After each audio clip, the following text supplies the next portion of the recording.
Hey guys, on today's episode of the John Campea Show podcast, we're going to talk about a movie we saw last night, The Creator. Also, Netflix today officially sends out their final DVD envelopes. It's the end of an era. Also, it's reported being now that the Marvels, the upcoming MCU film, is now officially the shortest running film in MCU history. Also, House of the Dragon, forget the strikes. They finished production. Season 2 is now wrapped, and it looks like it's going to be ready for its release date on time. Also, considering that shows used to come out one season every year, like normal, and we have to wait so long, should TV shows consider shooting their seasons back to back? And James Gunn says that we can expect a lot of DC news in the upcoming days, and we've got the 5 big questions that we think we still have about the upcoming DCU. That and a whole bunch more. The John Campea Show podcast starts right now.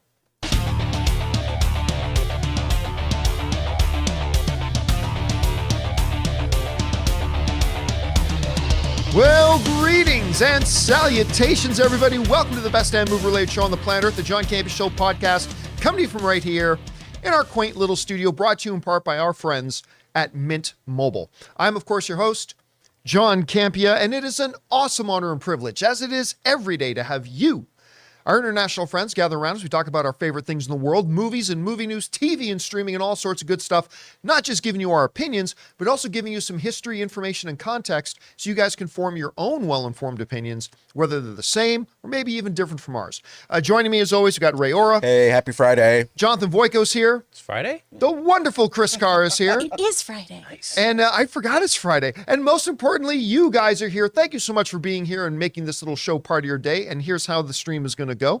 We're going to start off by talking about those topics that I listed off. Then in the last part of the show, we're going to take questions and topics from our YouTube channel members. We have a great group of supporters called our YouTube channel members. You guys should become YouTube channel members. And every day we ask them to send in some topics and we get through as many as we can. Also, I want to remind you guys that if you need an audio fix of the John Campea Show or our open mic show, they both go on to our podcast feed, the John Campea Show podcast. Just go and look for it on Apple Podcasts, Spotify, or your favorite podcasting app of choice. All right, guys, with that down, let's get into this. The brand new Gareth Edwards film with John David Washington, The Creator, is now out, and we went to go see it last night. Now, the early reactions for it came out and were stunning. Like, some people calling it the next installment of the all-time great sci-fi classics. Many calling it maybe the best film of the year, or at least one of the best films of the year. And it all got me pretty excited because I saw the preview for it at CinemaCon back in April. I wasn't all that thrilled, but then the latest trailer really got me into it. Went to go see it last night. Okay, I won't bury the lead. Here's the basics of it. It ain't one of the new all-time great classic sci-fi films. And I personally don't think it's going to end up in the top 5 films of the year. But The Creator is a very good movie. Like, I don't agree with the real big hype that it's got, but it is a solid, makes you think, makes you feel entertaining movie that by the end of it, Ray and I were there with his sister, my wife, Anne, who by the end of it was just, as she would define it, ugly crying. So it's emotional. It does what some good sci-fi does. It makes you ask deeper questions. It doesn't make any of the answers obvious or clear. It really makes you think and wonder, and a lot of people said, wow, this is a really relevant thing considering, the topic of AI. Really, at the end of the day, this movie's not about AI. AI more becomes representative of something else. Like, there's always, in our human experience, to us, there's always the other. In this case, they just made the other AI. I honestly didn't find it asking very many deep questions about AI. It was really more deeper questions about our human condition, which I thought was quite interesting. The best thing I can say about this thing is the visuals in this movie are amazing. It really reminded me a lot of District 9, because when District 9 came out, we would look at it and say, how much did they make this movie for? About $800. Okay. Why does it look so perfect? And all the visual effects, and there's a lot of visual effects in this movie, they look perfect and flawless. And I looked at this movie like, how did they make this movie for $80 million? when Fast X is being made for $350 million. How did they make this movie for $80 million? I don't know. John David Washington, phenomenal. Yeah. John David Washington was really phenomenal. Strong when he had to be strong, vulnerable when he had to be vulnerable, flawed when the story needed the character to be flawed. And the kid is Alfie. The little robot you see in the commercials says, well, I guess we're the same. You're not going to heaven because you're not a good person, and I'm not going to heaven because I'm not a person. It's like, like in the trailer, that's a good scene. In the movie, with context, even better. So look, there are some logic problems in the movie. It's like, wait a minute. If this is this, then how come that can possibly be that? I'm not going to say what they are, but there's a few of those things and some character decisions that are completely inconsistent with the characters or what a normal logical person would do. And so some of that takes away from it a little bit. Again, that's why I think it's being a little bit overhyped. But still, at the end of the day, this is a movie I have no problem recommending to people. I'm probably going to see it at least one more time in theaters. I quite liked it. Ray, you had a chance. You were there watching it with me. Yeah. What did you think about the creator? Did you know that John David Washington is Denzel Washington? Yeah, I've heard that. I did not know that. Look, from the very beginning when we meet the AI in this, it reminded me, if anyone's played that game Strays, the cat game, Right. The very first robot you meet in there, it looked exactly like one of the robots. It had the It short kinda circuit did, yeah. head. I was blown away by the visuals on this. Like, I don't have a big sci-fi movie library because I'm just getting into sci-fi now. But this is one of the best sci-fi movies I've seen, I think. For me, I mean, you're right about the logic problems. We were standing outside and we were talking about them. And I brought some up just to laugh about it, but it didn't take away from me liking or loving this movie. Right. I thought it was great. Everyone did a great job. Side characters did a great job. There was just so much atmosphere there that your eyes couldn't be taken off of the screen when they showed like those big pan outs of the cities.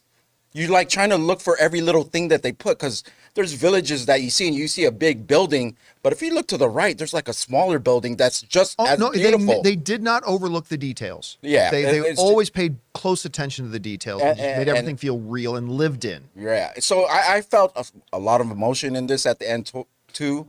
So yeah, I think everyone should go see it, find out for themselves. It's a good movie. And by the way, I caught her in the trailer. I'm like, really? I forget the name of the actress. She won the Academy Award for Best Supporting Actress in I, Tonya. She's most known for West Wing, playing Claudia Jean, CJ, in Jenny? West Wing. Yeah, Jenny. Allison Janney? Yeah, she's in it. And she's really good. Like, she's really good in this. Anyway, guys, so yeah, overall, do I think this is a top 5 movie of the year? I don't. But do I think it's really good and it's completely worth your time to go see? Absolutely. I quite enjoyed the creator. All right. With that down, let's move on to this, shall we? Today marks the end of an era as Netflix officially sends out its final DVD envelopes. Lest you forget, for those of you who might be like 13 or 14 or something like that watching the show, that you've just always thought Netflix was a streaming service. Netflix started off with these red envelopes. It was so far ahead of its time. You went on to their website, you created a queue of all the movies you want, and depending on the plan you had, they would mail out the top 1, top 2, or top 3 movies in your queue, and they'd mail them to you. And you'd get them in the mail in these red Netflix envelopes. And you could sit down with your little physical media DVD player. Oh, this was a great time to be Rob. It was just so fun to get them in the mail. It was like Christmas every day. It's like something came in the mail. It's presents. And you'd get it, and it would be exciting, and you watch the movie, and then Netflix's website would automatically then put those movies you had down on queue, and your next movies would pop up. And what would happen is, as soon as you mailed back that 1, 2, or 3 movies, the next 1, 2, or 3 movies would get mailed to you. And that was the way us movie buffs enjoyed our home entertainment for a long time. It practically put Blockbuster and stuff like that out of business. And so they started off their own, but that's what it was. But like I said, everybody looks at Netflix now as a streaming service. And today, it all comes to an end. This comes to us from Variety that said this. It's official. The end of the Netflix DVD era. The company is mailing out its very last red envelopes on Friday, September 29th. As a parting gift to its loyal DVD by mail members, Netflix will let them keep any discs they still have out. As a part of the final DVD shipment on September 29th, customers may be getting up to 10 extra red envelopes randomly selected from their queues if they opted to the final surprise promo. The Netflix rep confirmed that customers will not be charged for any unreturned discs. So if you've been sitting on a disc for like 5 years, good news, it's yours now. Nice. And beyond that, it's like, what's Netflix going to do with all these DVDs? Well, they're just going to say, well, are any of these movies on that person's list? Yeah, let's just send it to them. Nice. And you get to, a bunch of people are going to get 10 free DVDs today. Yeah, that's great. Dang. Chris, I mean, I remember last year we did a story about, there were still like tens, if not like 100,000 people still subscribed to Netflix by mail. Yeah. And like, that was a surprisingly large number to me. But I mean, this really was an era of entertainment. Like, for so many of us, for their good chunk of years, we stopped going to Rogers Video in Canada. We stopped going to Blockbuster here because we just got our DVDs in the mail. We didn't have to go anywhere. No late fees, no nothing. It was incredible. And just, even though I haven't given Netflix DVDs by mail a single thought in years, Yeah. my heart is sad today thinking that it's done. It's official. It's over. Did you and, well, I don't even know if you and Logan would have been married by the time this was still going on, but, because I can remember how long you guys were married. We've been She married was in for high 5 school. years. Okay, so I was a child you guys bride. will probably never subscribe to Netflix DVD individual or as a married couple, but was your household ever a Netflix DVD Yeah, mail when subscriber? I was a kid, my dad switched to it, which I initially was bummed out by because I liked being taken to Blockbuster, and I liked going and picking out a movie based on the the cover of it and having my Right. dad do that with me. And then he was like, no, Christine, this is so much better. We just go on here, and then they send it to us, just like when you get your AOL discs. There's a very important statement. There's Right? a throwback. So I begrudgingly went to Netflix. And then when I was in college, was like, this is so much easier to just like have a DVD mailed to me. This is great. This is wonderful.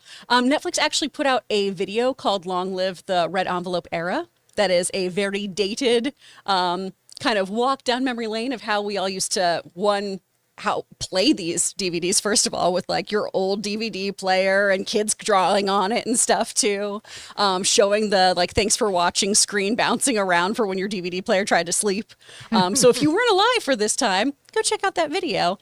Do you guys know what the first and last DVDs were What do you mean? that they've ever sent? Somebody told me what the first DVD they shipped out was. The first DVD was Beetlejuice, Tim Burton's Oh my Beetlejuice. gosh. And the last DVD they sent out was True Grit, the 2010 version. Wow. Really? Yeah. You know, the bottom of the queue, the max, because I found it. What is it? It's 800. You had 800 movies in your queue. I needed to find the bottom, I had to know how many would it let me have. and I reached bottom. But I mean, it's a bigger topic of conversation too. But unfortunately, it goes towards the bigger conversation today about that physical media is dying, and I don't know that anything represented the dominance of physical media like the Netflix mail order service did. I mean, right up there with the big Blockbuster sign you'd see driving down the road, whatever. It was really a symbol of the dominance of physical media. And the fact that, well, I mean, Rogers Video and Blockbuster are no longer here. Now the Netflix mail thing is gone. It adds to that conversation as well. But woo, I got to tell you, my heart is sad here today, just knowing that it's not going to be there anymore. All right. With that down, guys, let's move on to this, shall we? Marvel's got a new movie coming out pretty quick. The Marvels with Captain Marvel. And apparently now it is official. It is the shortest of all the MCU movies. According to AMC's official website, the runtime of the Marvels is 1 hour and 45 minutes, which actually really does make it the shortest of all of them. Is that a good thing? Is that a bad thing? That is the topic of today's Mint Mobile Hotline question of the day. Listen, guys, if you've got a question for our show and you'd like to hear your voice, go ahead and call it at 951-268-4259. So let's get to the Mint Mobile Hotline question. Hey, John, this is Jack here from Missouri. I was wondering, the Marvels is apparently going to be 1 hour and 45 minutes. I mean, I know it's not a big deal or anything because we've had shorter Marvel movies in the past, but considering this is the shortest MCU movie in history, I think it's pretty wild to say. Just let me know your thoughts, and thanks. All right, thanks a lot for calling that in. And yeah, Ms. Marvel going to be an hour and 45 minutes. But I'll tell you what, the bigger surprise to me about that news is not that it's an hour and 45 minutes. It's that an hour and 45 minutes is really the shortest movie the MCU has ever done. To me, hour and 45 minutes is a good solid runtime for a movie. I mean, I'm cool with them being 2 hours, 10 minutes, whatever. Every movie has the right runtime for it. There is no one size fit all. We've established longer does not equal better. Shorter does not equal better. Every movie has a runtime that is perfect for its story. It's just a matter of whether the filmmakers know what that perfect runtime is. Sometimes they make it drag on too long. Sometimes they don't get enough air and make it too short. But, a lot of times it runs out. So, I mean, to put this in perspective, take a look at this. The shortest MCU movies before the Marvels now coming out, which again is at an hour and 45 minutes. Previous to that, the shortest MCU movies were The Incredible Hulk at 1 hour and 52 minutes, Thor: The Dark World, which was also 1 hour and 52 minutes, and in my opinion, one of the best MCU movies, the original Thor, directed by Kenneth Branagh, at 1 hour and 55 minutes. Whereas the longest ones, you had Eternals at 2 hours and 36 minutes, Black Panther 2 at 2 hours and 41 minutes, and Avengers Endgame at 3 hours and 1 minute long. So both of them have like a great movie in them. Both of them have some not so great movies in them. Again, it just goes to the point again that length does not equal quality. Longer does not equal better. Shorter does not necessarily equal better or worse for that matter. So it's 145. That's perfectly good with me. I mean, if we watch the movie, again, listen, we just talked about The Creator. I really enjoyed The Creator. Could have been about 10 to 15 minutes shorter. It did feel like it dragged a little bit here and there. Could have been 10 to 15 minutes shorter. For every movie, like you can put out a movie and it's an hour and a half and we go, that's the perfect runtime for it. A movie can be 3 hours and we can go, that was the perfect runtime for it. We'll see. Hopefully 145 is going to be the perfect runtime to get in all the story they want to tell, but also make it tight, make it crisp, make it have great pace. And maybe it'll come out of that. But again, Chris, to me, hearing an hour and 45, that's not surprising. Hearing an hour 45 now makes it the shortest out of all 26, 27, 28, 29 MCU movies. That actually to me is quite surprising. Does it strike you in any way, one way or the other, hearing the runtime of the Marvels? I mean, it's kind of interesting to hear that it's the shortest among them now, but I also feel like a lot of Marvel properties have suffered from bloat, where it has felt like they've dragged on or they've put too many characters and they've done something like that. What this makes me hope they're doing is that I hope that this is an action-packed hour 45. Right. Where we've already kind of got some little hints of what's happening here. We know from the trailers they're swapping places and stuff when they use their powers. Hopefully it's just, yeah, that's what's happening. Let's go. Let's figure it out. Let's dive right in. Exactly. Let's go. So I'm hoping that that's the case. That being said, Marvel lately has not been firing completely on all cylinders. No, they have not. Some hits and misses all throughout there. So this movie, I do feel, has a bit of pressure on it. There's already people who are going to dislike this movie just inherently because of Brie Larson, right? And that's your business. But it also is fighting against, this is supposed to kind of usher in this new phase of Marvel, really. We've got two folks who have been in TV shows, but who are coming into the main stage, who are going to show that they can be power players in the MCU. So I'm hoping that hour 45 is really, really well utilized, and that it doesn't rely too much on the Ms. Marvel television show, on the WandaVision television show to make this work. I want people to be able to jump in. And traditionally, one of the things Marvel's been really good at is not make pre-existing knowledge required. Yeah. Right? Traditionally, they've been really good at that. Lately, not as much lately, right? So we'll see how that all goes. I am just dying to see this movie just because of Kamala Khan, just because of Iman Vellani playing Ms. Marvel. Iman Vellani is a treasure. By the way, in front of Creator, they played a new trailer I'd never seen for the Marvels. Yeah. Oh, nice. And it was quite good. I did not like the first couple of trailers they put out. The last one I thought was pretty good. This one was also pretty good. So we'll see how that goes. All right. Real quick. Yes. Iman Vellani, I believe, also just had her own issue of Miss Marvel released, which she's been working on too. So. Yep. I in August. We're all very excited about. Yeah. I wanted to buy it. All right. With that down, guys, let's go on and talk about this. There was a headline that caught my attention this morning that ended up being a little bit of a clickbait thing. It says, Aladdin 2, confirmation, release details, and blah, blah, blah. As it turns out, there is no Aladdin 2 confirmation. I read this source like, well, that was rather misleading. But that aside, it did really get me thinking about Aladdin 2, because the first Aladdin movie that came out, I believe in 2019, May of 2019, came out. A lot of us went into it with a lot of questions, right? Like none of us had heard of the new lead kid, Mina Massoud. None of us had ever heard of him. Will Smith being picked to play the genie. Okay. I mean, look, there was nobody you could cast in the role of the genie, the role that Robin Williams made immortal. There's nobody they could have cast that everybody would have gone, yeah, that's great. That's going to be a great, nobody would have been happy with everybody. And so with Will Smith, they picked him, and there were some of us thought this has potential, and some people thought that this was bad, but whatever. The movie comes out, and it's, to me, amazing. I loved Guy Ritchie's Aladdin. It's not as good as the original animated, but I thought it was absolutely fantastic. My wife and I walked home from the theater, talked about it, turned around, walked back to the movie theater, and watched it again. And then proceeded to watch it more times in theaters. We really had a great time with it. It was a wonderful little movie. And the question has been, where's the sequel? We've been talking about it. And I think we've landed on the decision, or at least I've come to a conclusion here that I don't know if many of you will share, maybe all of you share, maybe none of you will. But that the Will Smith slap on Chris Rock, I think, killed Aladdin 2. Let's go back and look at the timeline of this, shall we, as we're looking at Aladdin. In May of 2019, Aladdin comes out in theaters, goes on to make over $1 billion, which even the most optimistic people like me did not think in a million years this movie was going to make over $1 billion, but it did. Word of mouth was hot. People kept going back to see it, bringing more audiences, made over $1 billion.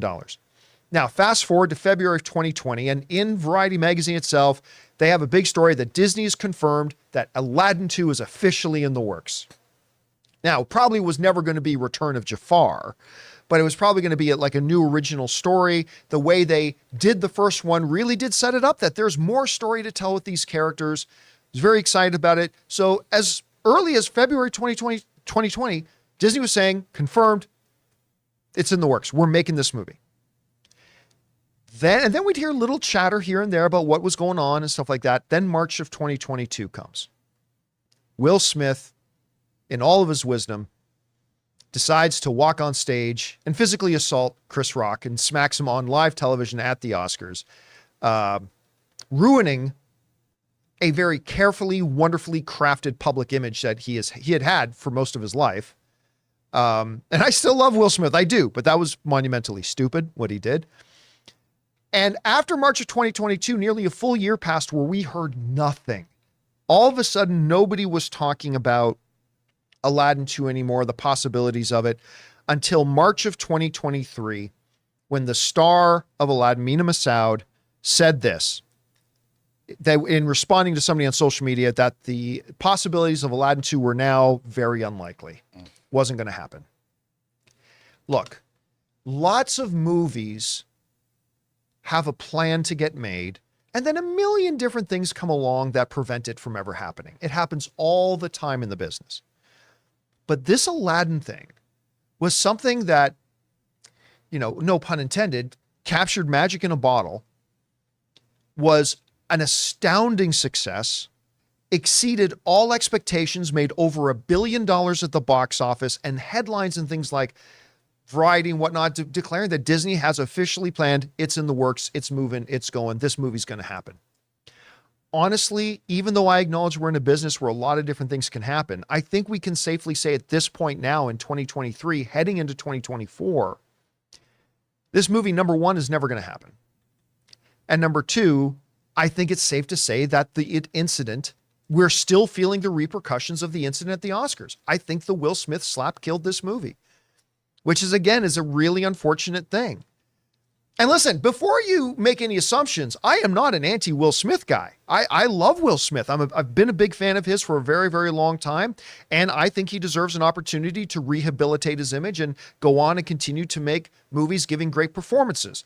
I do, but that doesn't mean there aren't consequences to actions. And I think this is the newest on the list of the consequences, is that I think this movie would have been made 100%. I think they might have even been in production of this movie by now if it wasn't for the slap at the Oscars. I don't know that for sure, but that's my guess. Anyway, Chris, as we look at the timeline of everything that happened with Aladdin, claims that they were going to do another one, when the slap happened, the fact that we hadn't heard anything since, and then just a few months ago, meeting us out saying it's pretty unlikely this thing's going to happen. Number one, do you still think there's a chance they could do this? And if it doesn't get made, do you agree with me that I think probably it was the slap that did it? Or do you think it could be one of the other million things in this industry that have stopped other movies from getting made too? How do you see it? I do think it's the slap, unfortunately. And to be clear, obviously, anytime somebody does something, there should be consequences. That being said, and this could be maybe because Hollywood is changing and we are cracking down more on bad behavior than we have in the past. I brought this up when the slap happened. I know Aaron brought this up quite a bit too. So many more egregious things have happened and people's careers have been allowed to continue. And I mean, really horrific crimes. Assault is no joke. Smacking somebody is no joke, although the memes have been delightful. Thank you for those. But so many other people in Hollywood have behaved so much more egregiously multiple times and have been allowed to return. So it's unfortunate that this incident is seemingly the deal breaker of Will Smith's career. Now, time will tell if that's actually true. I do think there's still hope for this movie because it made so much gosh dang money. And Disney loves money. I mean, we all do, but Disney really likes it. That mouse needs his cheddar, and this movie provided it. And in a world where so many of the live action adaptations have not really sung, you know, Little Mermaid, eventually, she found her legs. She eventually did quite well. Cinderella, well done, but not a huge box office success by any means. It was great, but it was not a box office hit. Beauty and the Beast, meh. This was one of those rare occasions where the live action really worked for people and did well. So I think that Disney's going to try to circle back to this and come back to it and figure something out because you can do something else. I mean, Return of Jafar, they replaced Robin Williams' voice with a sound-alike. And I know live action is different. And then eventually Robin Williams came back for the third installment for Aladdin versus the King of Thieves. Maybe they go King of Thieves. Maybe they make it less about the genie since he's freed. Maybe they figure out some other way to go about it. Or they just bring Will Smith back after things have calmed down a little bit. I think part of the problem was that it airs on ABC, right? The awards? Yeah. Yes. That's Disney owned. Yeah. Well, I You mean, did that in Iger's house. that there's two problems, right? Like obviously there's been more egregious behavior in Hollywood. Yes. Very rarely was it broadcast live on national television at an event like the Oscars. You know, that was a huge thing. Then the second part of that is, I think most people agree Will Smith should be allowed to come back. But you're talking about a Disney film about a children's property with a guy who literally at the Oscars, who should have fucking known better. Yeah. Got up, walked up, made it all about him, walked up on stage and physically assaulted somebody over a joke. And like, if we're talking about Bad Boys, that's different, right? That's why they are making another Bad Boys, and Will Smith's going to be in that. But this is a Disney children's film. I think that the circumstances make it even a little bit more precarious. It's a little bit more challenging. So, and listen, I am also going to keep my fingers crossed that this happens. I love the first one. I would love to see these characters continue into a second one, especially if Guy Ritchie comes back to direct it again. I would love to see it. At this point, I just don't see it happening, unfortunately. All right, guys, listen. We still have a number of things to discuss here. Things like House of the Dragon has officially finished filming season 2. Should television shows be shooting their seasons back to back? And James Gunn talking about new DC news coming out. But before we do, we're going to take a quick second and thank a couple of sponsors of today's episode. Our friends, the most comfortable shoes I ever wore in my life, Vessi. Guys, we want to take a second to thank a sponsor of this video, Vessi. Now, like me, I'm sure a lot of you guys have heard of Vessi, the shoe that claims to be incredibly comfortable and waterproof on top of that. Well, these claims are really interesting to me because as a Canadian who walked around in a lot of snow, and as somebody who likes to go camping and hiking with his wife on the weekends, there's nothing more uncomfortable and horrible than walking around in wet feet. So after receiving my first pair of Vessis and noticing how incredibly good looking the shoes are and how mind-boggling comfortable and flexible they are, the first thing I did was I took them into the backyard to put it to the supreme waterproof test and dipped my feet in my pool. Guys, my feet were bone dry. And like 20 seconds after having them in the pool and I touched them, the shoes themselves were also bone dry. Guys, seriously, these shoes are stupidly comfortable. They look great, and they absolutely lived up to the claim of being waterproof and keeping my feet dry. I absolutely love my Vessi shoes. So guys, if you want shoes that are good looking, are ridiculously comfortable, and on top of all that waterproof, you need to head to vessi.com/Campea and get yourselves a pair today. Go to vessi.com/Campea and get shoes for your best summer yet. And thank you to our friends at Vessi for making the most comfortable shoes I've ever worn, and of course for being a sponsor of today's episode of the John Campea Show podcast. All right, guys, with that down, let's move on to this. House of the Dragon Season 2 has now completed shooting, which is big news in two different ways. Number one, it's one of, if not the best show on television right now. And number two, how the heck did they finish shooting this thing when a writer and an actor strike has been going on? Well, those answers are given to us by the folks over at Variety, who wrote the following.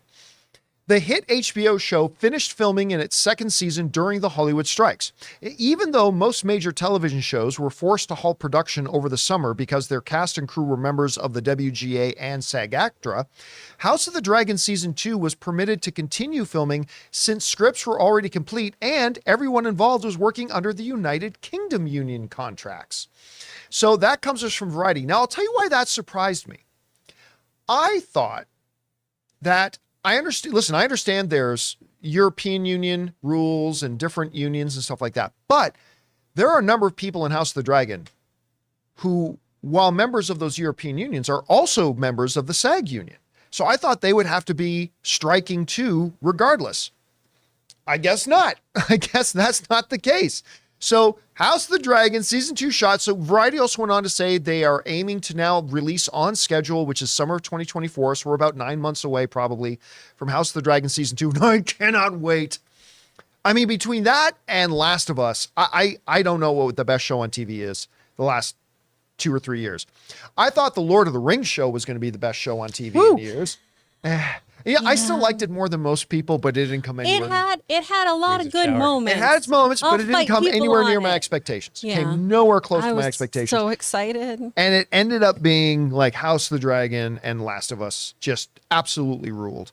And just incredible. Cannot wait to see this thing come back. But it raises a question for me. I wonder if, as in the future, now I'm just, speculating here, but if sometime in the future, as because these writer strikes or writer contracts and actors contracts, they only last 3 years.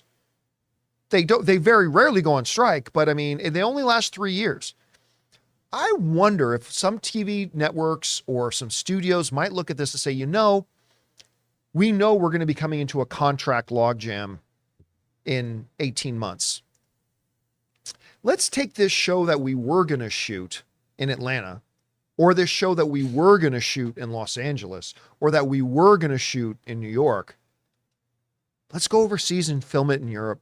Let's do it under the European contracts and get it there. So even if strikes happen here, we can pull a House of the Dragon and still continue shooting, make our show, even though it's going to HBO and HBO Max and all that kind of stuff. I wonder if this is something that maybe the unions are going to look to close the loophole on. I don't know. Either way, Chris, I'm thrilled. House of the Dragon Season 2 actually finished production. Yeah. Although, as a member of SAG, can you shed any more light on this, on how this works? Again, like some people are members of SAG, yet under the other union. How did this all work? And could there be repercussions of this? Or could we see this affect other productions moving forward? How do you see it? So it would actually have been illegal for them to strike based on a labor law written in 1992. So there is the Trade Union and Labor Relations Consolidation Act of 1992. And under Section 224, it says that it is illegal for the UK to sympathy strike with their fellow actors or other unions across the pond. So this comes from the Hollywood Reporter. This was back in July. Daniel Parsons, who's a employment law partner at the UK law firm Irwin Mitchell, explains it thusly. Equity cannot simply call a strike in sympathy with SAG-AFTRA members in the US, as this would be likely to be classed as a secondary action, which is unlawful in the UK. So they could not strike. And if they wanted to and did so, they'd get in legal trouble. But what about actors who are members of SAG and members of the other union? How does Because that they're cover working them? under the UK contract, different this producer. labor law is the one that's going to kind of trump everything else. That's so fascinating. That's the Because legal they'd be loophole. getting paid in Europe. So Exactly. They're getting paid out by European companies on that UK contract. So that's how that all works. Because, that was a big to-do at first when the union strike was first announced, both for the writers and the actors.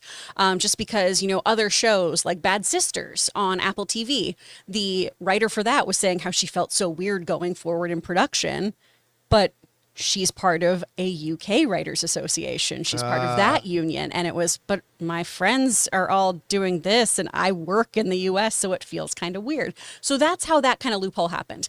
Now, I'm sure smart executives might have seen all of this and gone, oh yeah, 3 years from now, let's see if we can do a whole bunch of production over in London. We can work on those sound stages. We can be like Star Wars. Let's go. Let's do it. I am wondering how my union is already tackling that as well. I'm wondering if there are going to be any provisionary issues in there of, well, within this amount of time, this amount of labor has to be done in the US, or this has to be done through these payroll companies or something like that. I'm sure it's going to be a bunch of weird nitty-gritty legalese minutia that they'll fight for. That all down, really excited about House of the Dragon coming back, especially because I feel like we all made this huge arduous gap in between everything of we're not getting this show for so long. Oh my gosh, there's going to be an even bigger time jump. Oh, this is going to be wild.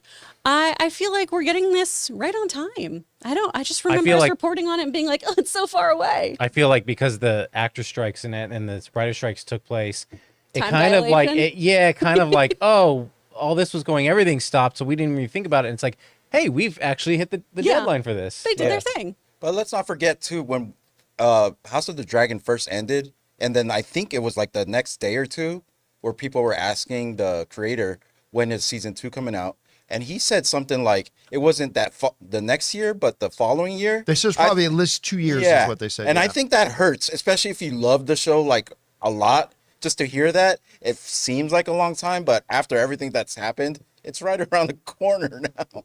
Well, and that is a perfect transition into our next topic. And our next topic is this.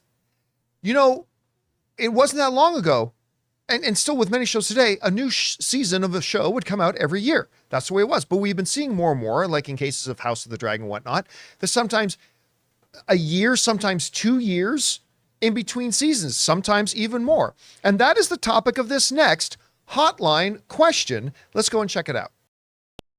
Hello, John Campea and the crew of this field, calling from Phoenix, Arizona. I remember in the early 2000s, TV shows were like releasing seasons almost every year. But now I'm seeing shows like Stranger Things that take like 3 years before we get another season. I was thinking, do you think it would be okay for TV shows to shoot season back to back? Like shoot 2-3 seasons back to back, and that way they can be able to release one season while they be working on the other one to release it earlier? Because come on, everybody don't have time to be waiting. Some of us are getting old. Let me know your thought on this, and bring on the filthy. Have a wonderful day. We are indeed getting old. Some of us are getting old. Let's Man, go. let's go. Let's go. This is a very interesting question. I actually love this question because I am of two minds on it. On the one hand, it is frustrating to me as a television fan when shows have to take 2 years or more in between seasons. Now, I always hear the same excuse that fans will make for it. Well, I'd rather they make sure that they take the time and do it right. Right? You know what? A lot of people think The Wire is the greatest show ever made on television. They put out a new season every year. A lot of people think Sopranos was the greatest show of all time.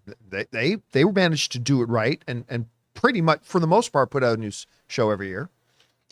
Most of Game of Thrones managed to put out a new season every year. Why is it other people could always do it right and put out a new season every year? A lot of those shows were 20-something episodes, too, and they managed to do it right. Why all of a sudden do you need 2 or 3 years? So I admit, you guys, if you've watched this show for any period of time, you know I've always been frustrated with that. Whenever I've heard about a show that I really quite like, and it's going to take a while for them to get a new one in, I lament a little bit. It's like, how come they've always been able to do this, and all of a sudden now you can't? That aside, I have always advocated as well for movies that I think if your studio knows you have a very, very, very high chance of success, shooting your first 2 movies back to back. Or if not your first 2, maybe your second and third. Like once the first movie came out, you know it works, put out the second, just film the second and third back to back. You'll save a ton of money in production and logistics, and you'll be ahead of the curve and all that kind of stuff. I like that idea. But with television, I think it's a little bit more tricky. Because let's look at it this way. It's easy for us now, and people, including me, to look back in hindsight and say, well, House of the Dragon is one of the greatest shows we've had in years. Why didn't they just shoot the first 2 seasons back to back? But lest we forget, going into House of the Dragon, before episode 1 dropped, there was a hell of a lot of people that were just proclaiming, oh, this is going to suck. This is going to suck, right? A lot of people thought that. The studios, doesn't matter how good they knew their show was, they didn't know how people were going to react to it. And so I think it would have been very financially irresponsible of them. And though, again, in hindsight, I wish they had shot the first 2 seasons just back to back, kept production going and just had it all done. But that would have been a major gamble, a huge gamble that could have backfired very, very quickly. Because there are a lot of shows that don't make it 1 or 2 seasons. And then here's the other difference too. Television is a little bit more fickle than movies, right? 1 season of a show can pretty much kill the momentum of a show. It's very rare that you get something like Stranger Things that can go 2, 3, 4, 5 seasons and it's just banger for the audiences all the time. They love it and you know what you got. But it's also not coincidence that it's like one of the only shows on Netflix that has like 5 seasons. One of the only narrative shows on Netflix that has like 5 seasons. I do wonder, how many seasons did Naked Attraction get? I'm not sure. I'm sure it beat Stranger Things though. I think they have 7 seasons. That aside, I don't know. I have no idea. But yeah, it would be interesting to see. But like, again, so even with a hit show like House of the Dragon, it would be a major gamble to, now that you know that season 1 is a hit, that doesn't mean the audience is going to love season 2.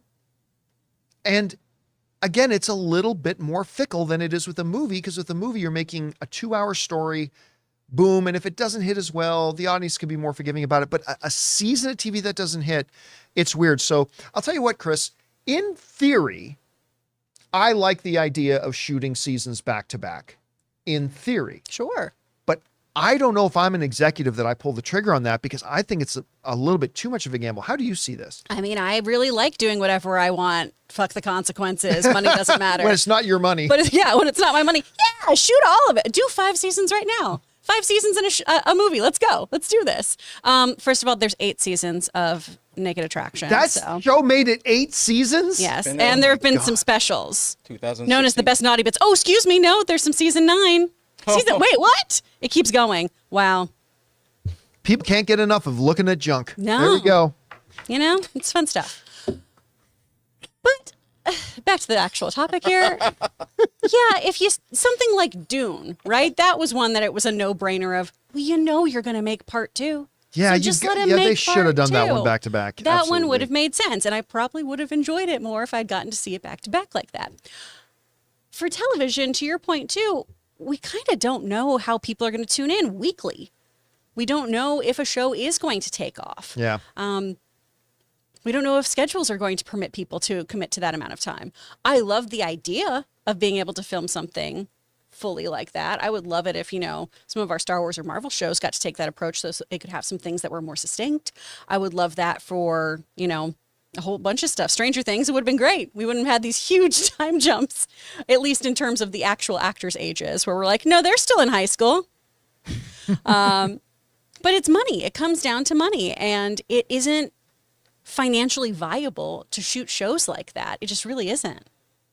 So yeah, I'd love to see it if they could do it. I just think it's a really, really, really big risk. I mean, maybe if it's something like a Stranger Things that gets into 5 seasons and they decide, you know what, we're going to do 2 final seasons. that show that has had that long of a track record of success and Yeah. that long of a faithful following, That makes sense. then I could see you doing like a season 6 and 7 back to back. But otherwise, it's pretty tricky. All right.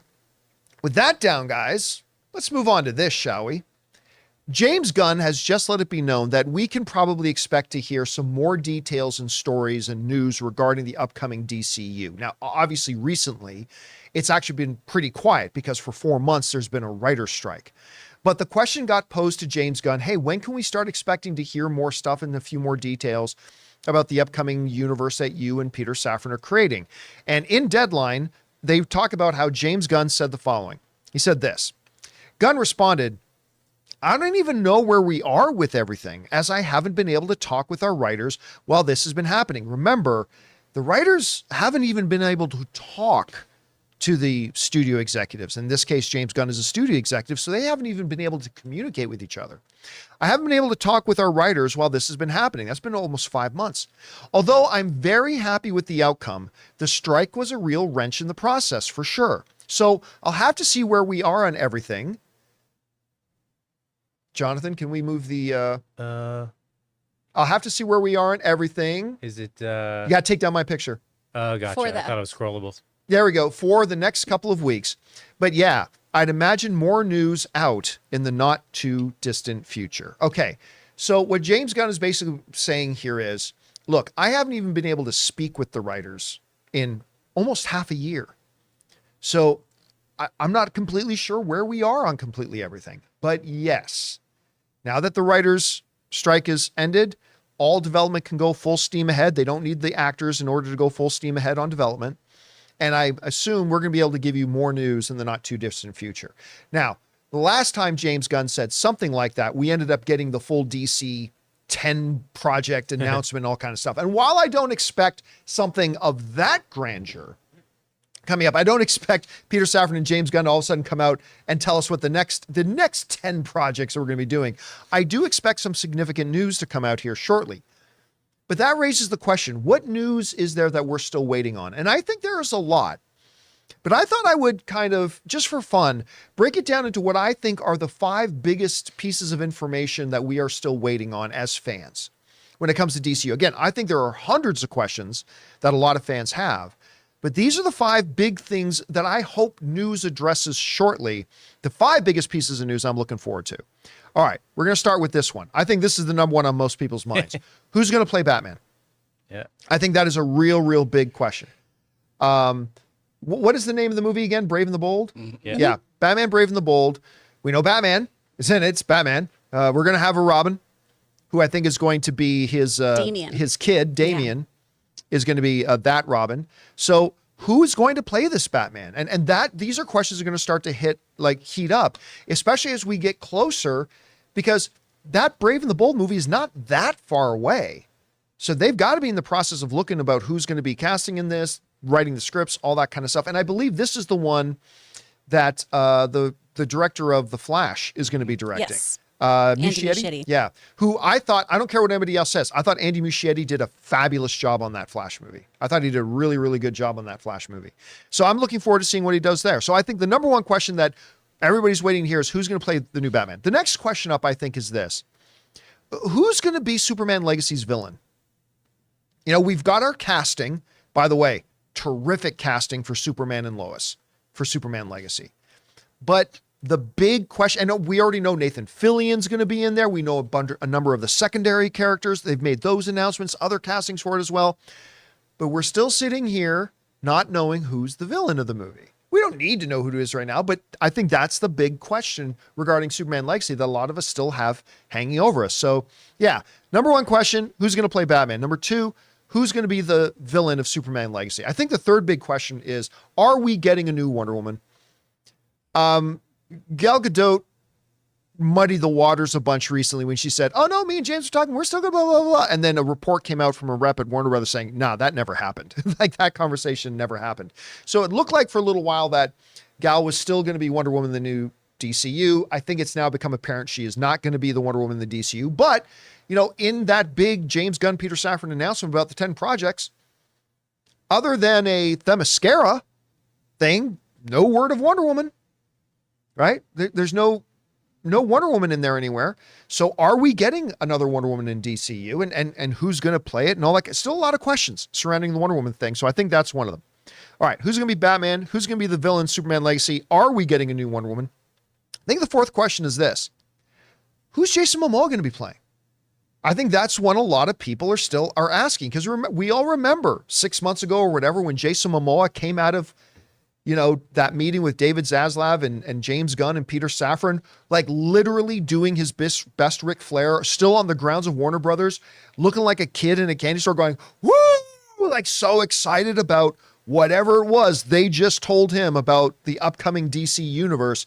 And he was freaking out. Well, we know he ain't going to be Aquaman anymore.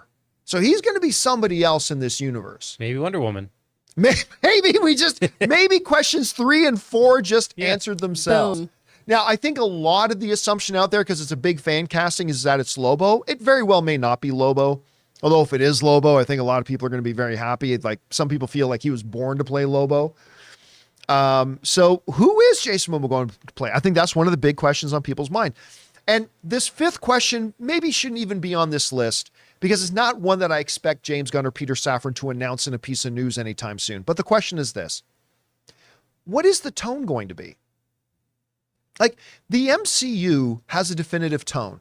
Even though a movie like Winter Soldier and, say, Ant-Man and the Wasp: Quantumania are very, very, very fundamentally different movies, they do feel like they exist in the same reality. They feel like they're a part of the same world, right? They inhabit each other's existences. And I'm curious to see, I think a lot of people are worried that James Gunn is just going to make the entire DCU like a James Gunn movie.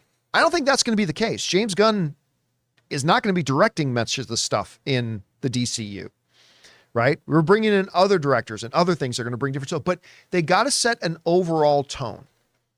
And I think some people are wanting it to be like Guardians of the Galaxy. Some people are afraid it's going to be like Guardians of the Galaxy. I don't think that's going to be the case.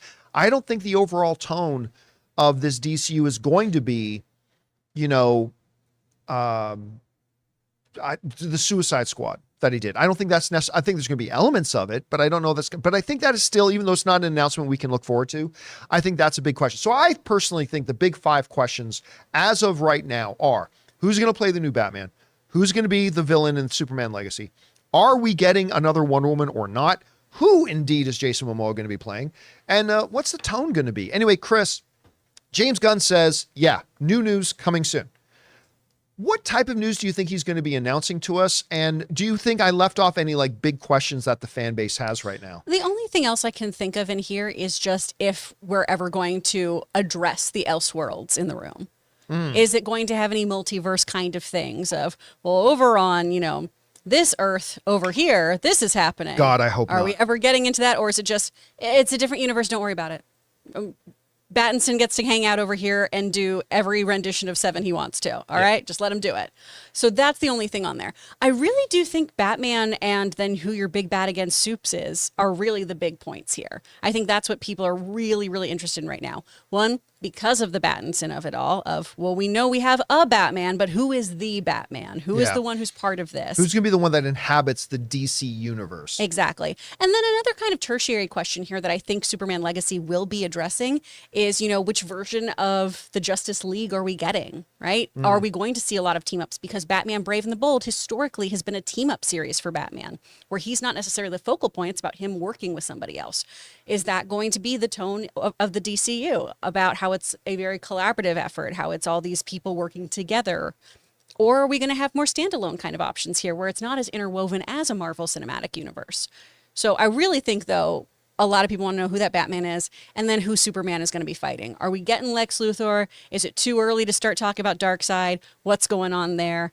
I obviously think Luthor or Brainiac are the ones you kind of start with. And as Ray brings up all the time, and I'm totally with him here. Where's Blade? What? Yeah. Where's Blade in the DCU? James Gunn announces Blade in the DCU. He's got to go somewhere.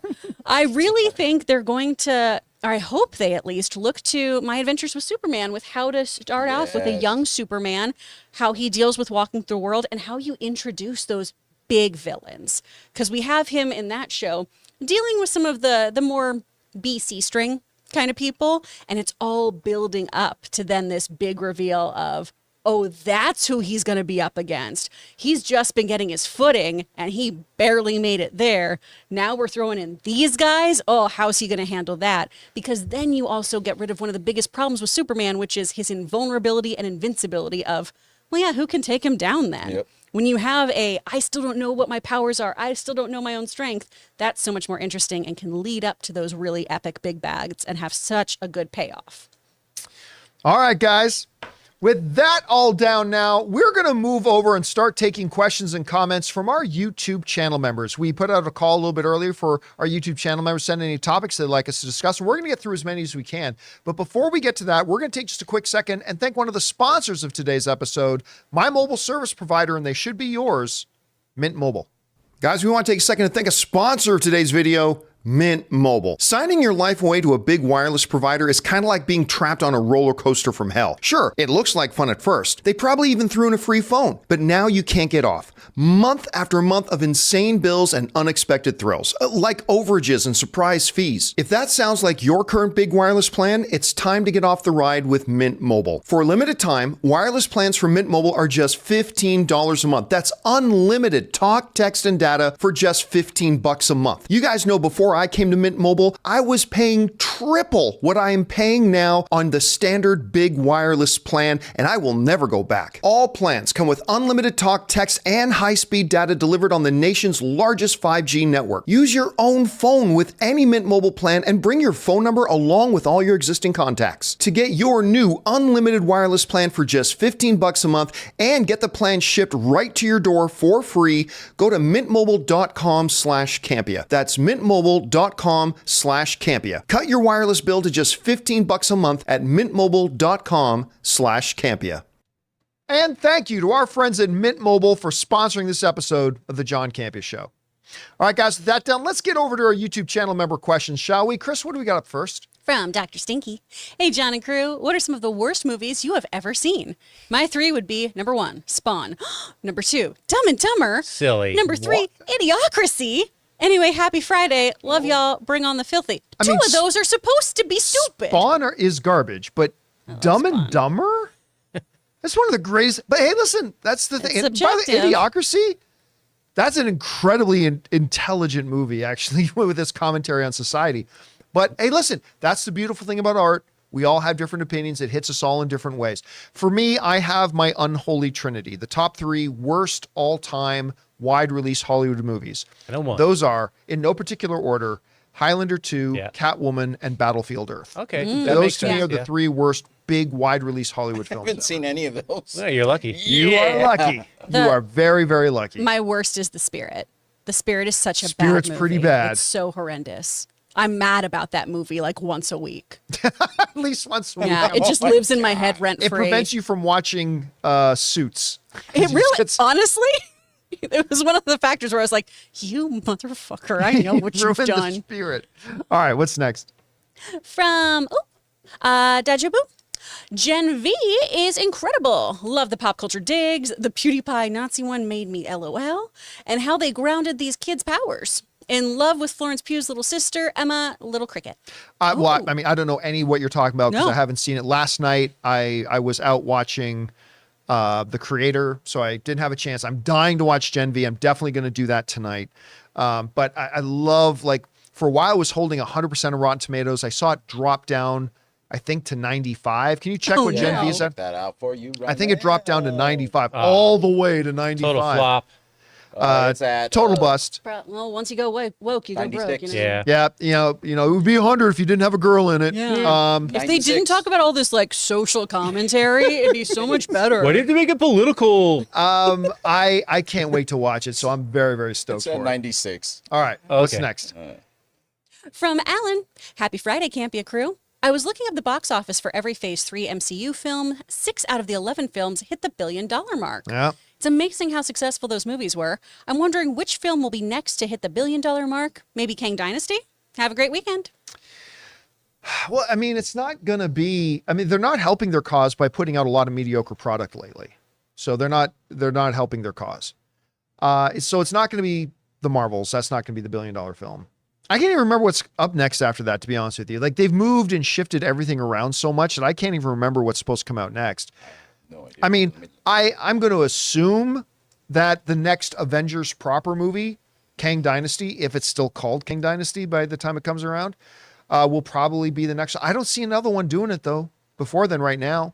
I mean, a lot of people say, John, we talk about Fantastic Four. I don't even know when Fantastic Four is supposed to come out off the top of my head. But like, a lot of people say Fantastic Four, John, obviously Fantastic Four is going to be $1 billion film. Based on what? Like, No, because Guardians didn't even make $1 billion, and that's a beloved franchise. yeah, not like the Guardians. But again, when people say to me, John, like Fantastic Four will definitely make $1 billion, I'm like, but it might be Captain America that's next. nah, not without Steve Rogers. I mean, the Captain America. No, I it meant will what's come out coming up in the next. schedule. Yeah, actually, MCU. yeah. New World Order, and then Thunderbolts is going to be around there too. Or But- Deadpool 3 if you include that into the Which MCU. 3? Deadpool 3 comes out. Oh yeah, I mean Deadpool 3. That's the next That $1 billion has- film. That's the next $1 billion film. As long as it doesn't completely suck, which I have a hard time imagining it would. But as long as Deadpool 3 doesn't completely suck, that'll be the next $1 billion movie. But Thunderbolts, I'm really excited about it. Not going to be $1 billion Venom film. 3. Captain America Oh, is not going to be $1 billion film. Marvel's isn't going to be $1 billion film. What else did you say? Venom 3. But that's Sony. That's Sony. Oh yeah, but That's so. So if we're talking about the MCU, and listen, I'll tell you right now. Right now, I wouldn't even put money on Kang Dynasty making $1 billion. There's so much drama going on right now. It's crazy. But yeah, Deadpool 3 I think is the foregone conclusion. All right, what's next? From Amin, what is the possibility that Dune and Aquaman 2 can swap release dates? Both are WB. Dune has already had the main marketing done, and Aquaman could use some extra time for more polish. I don't know. Maybe I'm just trying to look for any possibility to see Dune 2 get moved up. LOL. Aquaman does not need more time for polish. Look, George Lucas once said it best. There comes a dividing point when you're like, everybody just seems to think the longer you have to work on a movie, the better the movie will be. That is not true. Every project and piece of art, you get to a point where, you know, Lucas referred to it as a dividing point. You get to a point in making a movie where if you just keep working on it, or a script, if you just keep working on it, it's ultimately going to start to get worse. Like, you get to a creative head with your project, and it's like, this is the best your project's going to be. And if you just keep meddling in it, if you keep like trying to mess around in it, and you keep going to add that extra 2 or 3%, you actually end up making it worse. That is something that Aquaman's been facing, because remember, these stories, and these are not stories from Gus's, you know, gas station movie reviews.fart sites. These were stories coming from Deadline and Variety and The Wrap, talking about how there was a test screening, didn't do great. They changed some things, did another test screening, more test screening, and the test screening was worse. You know, I think the movie they've got is the movie they've got. They cannot swap release dates because they are just too close to when Aquaman's supposed to come out. They've already been investing money in promoting, locking in that date, marketing that date, all that kind of stuff. So no, I don't see Dune 2 moving back to the date. Not to mention, you know, we're already in October, basically. A couple of days is going to be October. They're going to want with the number of big, huge, major stars in Dune, they're going to want a months long kind of campaign with That's them the out there thing. doing that stuff. And they're just not prepared for it right now. They want them on Kimmel. They want them on They want 'em Fallon. on They want everything. a full Yeah. push. Yep. Yeah. And they simply don't have time right now to mount a truly full marketing ad campaign. So you'd be talking November, with 2 months to go. Yeah, It's that's just not enough time enough, for it. So no. no, I don't suspect they'll swap. And I dates. have a feeling they want to leave the DCEU in 2023 Yeah. and move forward. All right, what's next? From Simon, just came out of the theater after watching The Creator and loved it. Not the best movie of the year, but top 5 for sure. What did you guys think of it? Love the show and keep bringing on the filthy. Yeah, well, we addressed it early. Again, I don't think it's one of the best movies of the year. I certainly don't think it's one of the great all-time cinematic sci-fi classics as some people were making out to be, but I thoroughly enjoyed it. I had a really good time with that movie. I wholeheartedly recommend the movie. I think most people are going to really quite enjoy it. Visually, it's just gobsmackingly beautiful. Like, I can't believe visually how beautiful it is. Great performances. Really enjoyed the film. All right, what's next? From Red One Real Talk, Todd McFarlane shared that his latest version of the Spawn script is near the finish line. I'm 28 now, and it feels like he's been talking about this project since I was in middle school. Yeah. So, do any of you think a studio will roll the dice and actually make this film? No, I've said that for a long time. I don't think, listen, I said probably 5 years ago, I said, I don't see this project getting made. And here we are 5 years later, still don't have it. Then the stories came out. Like I remember what really killed it, I think. And Todd McFarlane's a good Canadian kid. So, I like to root for my good Canadian kids. But I remember a couple of years ago when he came out and he made this big, brash, ballsy statement saying, I'm not going to let studios be in control of what happens. I'm going to control this movie and I'm going to write it and I'm going to direct it. It's like, you've never fucking directed anything in your life. What do you think you know about directing that's going to make this all happen, right? And we're going to do it my way. He did his best Frank Sinatra. My way. Like, it's going to be my way and that's it. It's like, what have you ever done and put on screen that's worth shit? And I think that made all, and like, then We're all the story, uncomfortable. then, We're like, Ben McFarlane himself told the story about how, well, it's funny. All these studio people are like recoiling at my script. Probably because there's something wrong there. They ain't going to work on screen. Look, the only path forward I see for this Spawn project to ever actually happen is, number one, McFarlane agrees not to direct. And then number two, you're going to have to accept notes from the studio. Because as much as most people like to pretend this isn't reality, the reality is that normally leads to the best movies. Peter Jackson will tell you so. Like, it just, taking notes from people who are experienced in the business, it's not always great, but you got to be a little bit more open to collaboration. And from people who have done this a lot longer than you have, unless he's willing not to be the director of it, I don't know what studio is going to say, okay, here's $80 million. I don't think anybody cares about this movie. I'll be honest with you. I really don't, but who knows? We'll see. All right. We got time for two more. What's next? From Kayak, John, I'm flying to your ancestors' land this Sunday. I'll be sailing around Sardinia. Nice. I'll make sure to drink a glass of fine wine for you guys. Wish me luck. Now, what Kai's talking about is, of course, I am Italian. And man, I'd love to take a trip to Italy. So for those of you, sometimes you'll hear people say Gio or something like that. My actual real name is Giovanni. That's my name. I'm named after my grandfather. I'm jealous, man. Totally jealous. Go visit Calabria.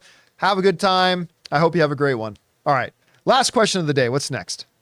From CJ Rebirth, who's in charge of having X song appear in a certain movie scene? Example, Ain't No Mountain High Enough near the end of the first Guardians movie, and Earth Angel in Back to the Future. That is always 100% the director's decision. Always the director's choice, always the director's decision. I mean, look, a writer can put that in scripts, right? I have a buddy of mine, WGA member, screenwriter, and he kind of wrote his version of what's the great on tour with the band movie Almost Famous? Almost Famous, thank you. Like, this buddy of mine, WGA member, wrote basically his version of Almost Famous, right? Clearly, it's not a ripoff of it, but it's clearly inspired by it, and like very specifically wrote into the script the songs that they wanted. Now, that script never got optioned, but if it did, I'm sure a director would come in and say, yeah, that's perfect for that. But ultimately, the director decides that that's the song that we're going to use here or not.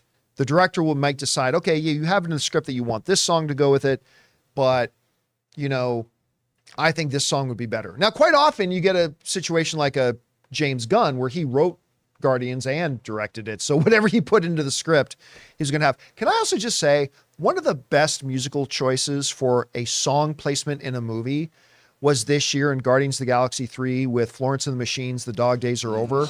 At the end of it. Have you seen the video of her seeing it for the first time? No, I did not. It's wonderful, where she just is like, like, oh, it's so good. It's so good. It's like the perfect It's song so well done for that scene. I mean, yeah, it does seem like everybody at Nowhere really got over how many hundreds of their fellow Nowhere citizens just got murdered. But other than that, this whole tone, sense of celebration, and all that kind of stuff, it was pretty wonderful. It was a bang on part of that. So yes, at the end of the day, it's the director. Have you heard anything different on that, Chris, about who makes those choices? Well, sometimes you have music supervisors. Yeah, I was going to say Yeah. that if you need to get over that, like, not everyone can be a director, but there is entry level music supervision with studios and stuff. Yeah. You can get. It's actually how I got into this industry. I was chasing after becoming a music supervisor until I realized editors have even more power in storytelling. Yeah. And so my lust for power drove me to editing. My lust for power. Yeah, but music supervision is great. And actually on more independent films, a music supervisor will have more power on the music that is selected. But the bigger films, then Yeah. obviously you have more red tape. But to it's- get but- through. Same with TV. Ultimately, like in anything in a movie, the director makes a final decision. Like Yeah. you have Yeah. casting directors. And sure, yeah, they do casting, but the director has to approve all the castings. And accounting too, because sometimes music supervisors are going to be like, ooh, this would be a great song. Like, ooh, licensing is too much. yeah. Or the director may say, I want this song. And the music supervisor is going to have to go, Exactly. That's going to cost us, $800,000 to have that song. That's why I was shocked, because you never do. It's almost an unwritten rule. You don't use Beatles music in your movies or whatever. And when Mad Men ended I can't remember which episode it was. It was one of their like great episodes. Ended it with a Beatles song. I'm like, that's like $500,000 just for that song. All right, guys. And that'll do it for today's installment of the John Campea Show podcast. Thank you so much for being here and making this show part of your day. Big special thank you to our YouTube channel members for being YouTube channel members and for sending in those great topics. Also, big thank you to all you guys who decided to join us live today and say hello. I want to thank Ray Ora, Have a good weekend. Jonathan Voico, See you later. Chris Carr. Bye. My name's John Campea, guys. Thanks so much for being here. Have a marvelous weekend. And until next time, my friends, bye-bye.